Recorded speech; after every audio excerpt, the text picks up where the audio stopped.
Students are just like adults. Some of us are extremely organized and some of us are messy, and then others fall somewhere in between those two.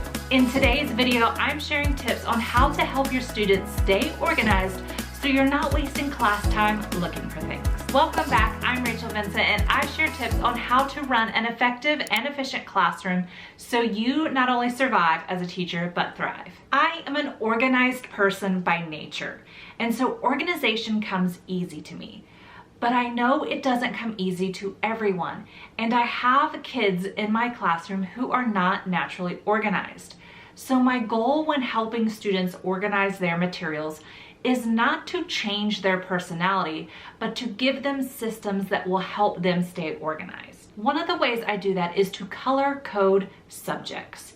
Each subject in my classroom has a different color so that when it is math time and we need to pull out our math notebook or our math textbook, all of the colors stay the same. Whether you use notebooks or binders, you can color code each subject.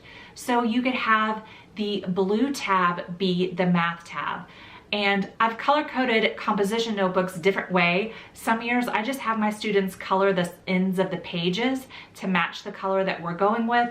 Or I've even bought colored duct tape and just taped it on the outside edge so that when I say it's go get your math notebook, it's the blue one, students can find it easily. Have a place for everything. So think about all the papers that you hand to your students on a daily basis.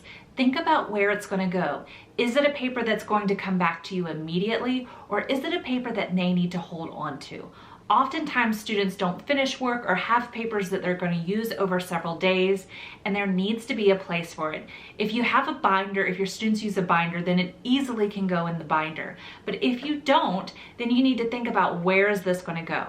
I use cubby folders with my students, and when I had desks, we just called them desk folders, but any papers that they needed to hold on to or they weren't finished with went into that folder so there weren't papers just flowing out of their cubbies or desks. Reading is such an important part in our classrooms, and so students need places for those books that they are reading. Especially in the upper grade, as they're reading longer books, they're not just flying through a book and putting it back on the library shelf. They need a place for them to go. I use book boxes in my classroom all the time, and my students keep their books in these boxes all day long, except of course when they're reading them. This gives it a place to go. That way books are not getting shoved into the back of desks or in cubbies and getting damaged. And when it's time for independent reading, I just say, get your book box and get started reading. It's inevitable that when you start to do a lesson, somebody is going to be missing something. Whether it's a pencil or they need an eraser or they can't find their scissors, have extra supplies easily available to your students so it doesn't stop the flow of your lessons.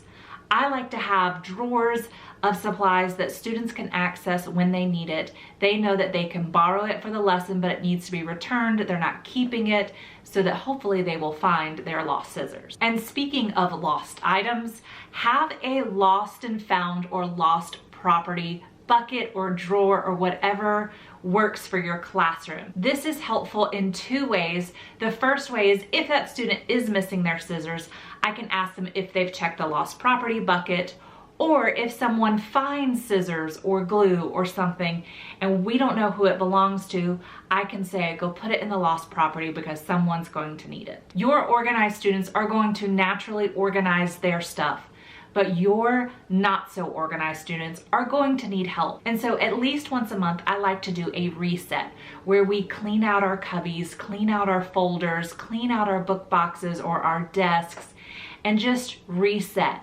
Your more organized students, it's not gonna take them long, so oftentimes I'll ask them to help some of the students who need a little more guidance. Do you consider yourself a messy or an organized person? I'd love to know in the comments below. Helping students stay organized can be a process, so it helps to model it as the teacher. The biggest challenge for teachers can often be their desk and all the paperwork. Click on the video that's on your screen now to see how I organize all the papers that teachers deal with.